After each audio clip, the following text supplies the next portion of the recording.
মিজান আবার আসবে, বিজয়ীর বেশে আসবে।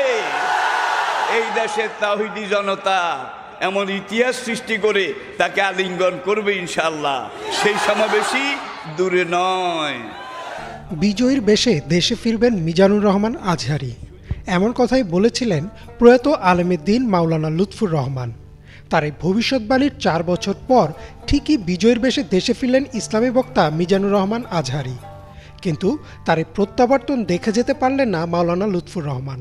27 ডিসেম্বর শুক্রবার কক্সবাজারের পেকুয়া বৃহত্তর সাবেক গুলদি তাফসির ময়দানে অনুষ্ঠিত মাহফিলে রাত 10টার দিকে প্রধান মুফাসসির হিসেবে যোগ দেন আজহারী। এর আগে সর্বশেষ 2020 সালের জানুয়ারিতে হঠাৎ করেই সব মাহফিল স্থগিত করে দেশ ছাড়েন মিজানুর রহমান আজহারী। 2020 সালে যখন হঠাৎ করে মিজানুর রহমান আজহারী সব ধরনের মাহফিল স্থগিত করে দেশ ছাড়লেন, তখন ঠিক পরিষ্কার ছিল না কেন তিনি দেশ ছাড়ছেন। যদিও সে সময় তিনি বলেছিলেন গবেষণার কাজে মালয়েশিয়া ফিরে যাচ্ছেন, তবে দেশের বিভিন্ন গণমাধ্যমে উঠে আসে ভিন্ন কথা। বিভিন্ন সূত্র থেকে দাবি করা হয় 2020 সালের জানুয়ারি মাসে তার এক মাহফিলে 12 ভারতীয় নাগরিক ধর্মান্তরিত হয়, আর এ নিয়ে সে সময় ব্যাপক আলোচনা সৃষ্টি হয়, যার কারণে তৎকালীন আওয়ামী লীগ সরকার ও ভারত সরকারের অদৃশ্য চাপেই দেশ ছাড়তে বাধ্য হন মিজানুর রহমান আজহারী। আজহারীর ভক্তরা জানান তিনি অত্যন্ত সাহসী ও জ্ঞানী একজন বক্তা।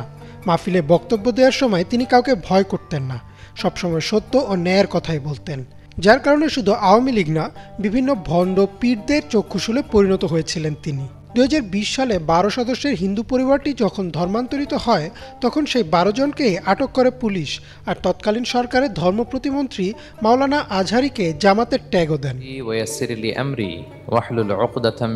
মিজানুর রহমান আজহারী 1990 সালের 26 জানুয়ারি ঢাকার ডেমরায় জন্মগ্রহণ করেন। তার পৈতৃক নিবাস কুমিল্লার মুরাদনগরের পরমতলা গ্রামে। তিনি ডেমরার দারুন নাজাত সিদ্দিকিয়া কামিল মাদ্রাসা থেকে 2004 সালে দাখিল পরীক্ষায় জিপিএ 5 পেয়ে উত্তীর্ণ হন। 2006 সালে আলিম পরীক্ষায় তিনি পান গোল্ডেন জিপিএ 5। 2007 সালে ইসলামিক ফাউন্ডেশন আয়োজিত মিশর সরকারের শিক্ষাবৃত্তি পরীক্ষায় প্রথম স্থান অধিকার করে মিশরের আল আজহার বিশ্ববিদ্যালয়ে আন্ডার গ্র্যাজুয়েট করার জন্য মিশরে যান। আল আজহার বিশ্ববিদ্যালয়ে মিজানুর রহমান আজহারী ডিপার্টমেন্ট অফ তাফসির অ্যান্ড কুরআনিক সায়েন্স থেকে 2012 সালে শতকরা 80% সিজিপিএ নিয়ে স্নাতক সম্পন্ন করেন। 2013 সালে তিনি মালয়েশিয়ায় অবস্থিত গার্ডেন অফ নলেজ খ্যাত ইন্টারন্যাশনাল ইসলামিক ইউনিভার্সিটি থেকে উচ্চ নাম্বার সহ মাস্টার্স শেষ করেন। এছাড়াও পবিত্র কোরআনে এমব্রিওলজি বা ভ্রূণতত্ত্ব বিষয়ে তিনি এমফিল করেন এবং একই প্রতিষ্ঠানে তিনি পিএইচডির জন্য মনোনীত হন। দেশে যখন তিনি বিভিন্ন মাহফিলে কথা বলতেন, তখন তার কথায় জ্ঞান বিজ্ঞান ও শিক্ষার ছাপ পাওয়া যায়, যার ফলে অল্প সময়েই তিনি বাংলাদেশের লাখো তরুণদের মনে জায়গা করে নেন একজন জ্ঞানী বক্তা হিসেবে। 2020 সালে যে কারণেই হোক, দেশ ছাড়ার 4 বছরের মাথায় দেশের রাজনৈতিক পালাবদলের পর আবারও বীরের বেশে দেশে ফিরেছেন মিজানুর রহমান আজহারী। তার এই প্রত্যাবর্তনে তাকে আনন্দের সাথেই স্বাগত জানায় দেশের মানুষ। ইমরান মাহমুদ, বাংলা ভিশন।